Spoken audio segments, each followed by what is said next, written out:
كان يا مكان في أيام حلوة زمان، لين كانت بتحب جدا جدا اللعب بتاعتها، ما بتحبش حد يلعب بيها يحسن يبوظها لها. وفي يوم من الأيام أصحابها جم طلبوا منها: يا لين ممكن نلعب باللعب بتاعتك؟ قالت لهم لأ، دي بتاعتي أنا. أصحابها سابوها وراحوا يلعبوا مع بعض، وهي قعدت تلعب في الركن بتاعها بالألعاب بتاعتها لوحدها لغاية ما زهقت. بصت على أصحابها لقيتهم صوتهم عالي وبيضحكوا ومبسوطين وفرحانين ومش زهقانين أبدا. قالت لنفسها: يا ربي، مش يمكن لو كنت لعبت معاهم ما كنتش هبقى زهقانة كده؟ فخدت القرار وراحت لهم، قالت لهم: ممكن ألعب معاكم بس بشرط، أنا خايفة تبوظوا اللعب بتاعتي، لو سمحتوا لو حد هيلعب باللعب بتاعتي أو عايز يجربها يحافظ عليها.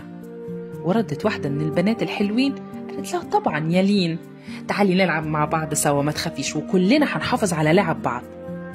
لين وافقت وشاركت ألعابها لأول مرة مع أصحابها، واكتشفت إنها مبسوطة جدا وجربت ألعاب جديدة من ألعاب أصحابها، وابتسمت وقالت: أنا كنت غلطانة، أنا بعد كده هشارك ألعابي معاكم طالما أنتوا بتحافظوا على ألعابكم زي ما هتحافظوا على ألعابي.